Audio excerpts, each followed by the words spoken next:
আমার নাম হচ্ছে সায়ন্তী পাল, আমি মনন প্রকাশনের কর্ণধার। মনন প্রকাশন এবছর প্রথম বই প্রকাশ করছে, সেখানে আমরা হিমাদ্রি শেখর দাসের বই প্রকাশ করতে পেরে আমরা খুবই খুশি।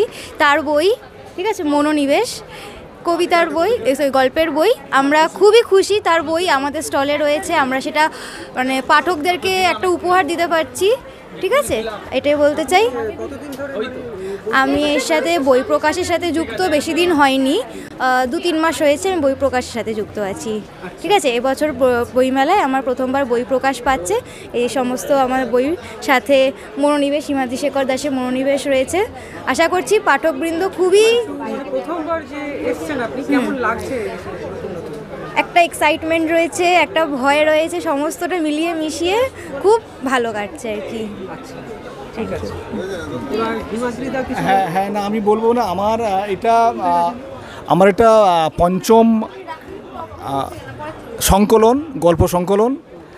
তো এই মনন প্রকাশনের সঙ্গে পরিচয় হওয়ার পরে ভেবেছিলাম আমার প্রথম সংকলনের কিছু এবং চতুর্থ সংকলনের কিছু গল্প এবং নতুন কিছু গল্প নিয়ে একটা গল্প সংকলন করব, এবং যেটার ভূমিকা লিখেছেন আমার সঙ্গে রয়েছেন, ইনি বইটা আজকে উদ্বোধন করছেন, আমার শ্রদ্ধেয় কবি সুভাষ সরকার, যার হাত ধরে আমার একটা বড় স্বপ্ন, তার হাত ধরে আমার এই বই প্রকাশ হচ্ছে।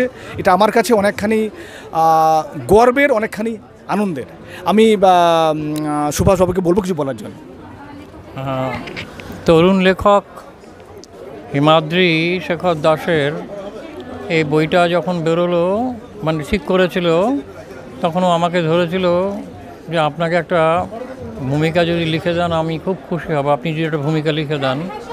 তো আমি ওর বই কিছু গল্প পড়লাম, পড়ে তারপর আমি ওর বইয়ের ভূমিকাটা লেখা প্রয়োজনীয় মনে করি আমি ভূমিকাটা লিখেছি।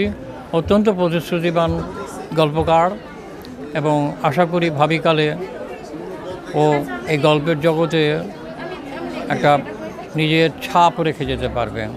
আমি ওর বইটা উদ্বোধন করে নিজেও গর্ববোধ করলাম। ধন্যবাদ। আচ্ছা, হঠাৎ বই প্রকাশনার কথা আপনার মানে সেটা হঠাৎই আর কি মাথায় আসা, নিজস্ব একটি প্রকাশনা তৈরি করা, নিজস্ব একটি প্রকাশনার সাথে যুক্ত হওয়া। মানে এই ক্ষেত্রে কোনো ফ্যামিলি ম্যাটার, মানে ফ্যামিলি বিজনেস বা কোনো রকমই কিছু না, এটা পুরোপুরি আর কি নিজস্বভাবে আমার মাথায় আসে। সেখান থেকে একটা ছোট প্রচেষ্টা করে দেখা, একটা ছোট প্রচেষ্টা যাতে আগামীতে আরও বড় নিজস্ব প্রকাশনা সংস্থা আমি নিজে তৈরি করতে পারি। আচ্ছা, আপনার এটা মনে হয় যে এখনকার দিনে আগেকার দিনের তুলনায় বইয়ের হ্যাঁ, অবশ্যই। তবে যারা এখনও কিছু সংখ্যা আছে, যারা এখনও বই পড়তে প্রচণ্ড ভালোবাসে, বই লিখতে ভালোবাসে, তাদের একটা স্বপ্ন থাকে যে আমি নিজের এই বইটা প্রকাশ করব, সেখানে তাদের জন্য এগিয়ে আসা, নিজের একটা প্রকাশনা সংস্থা গড়ে তোলা, এই জন্য। ঠিক আছে।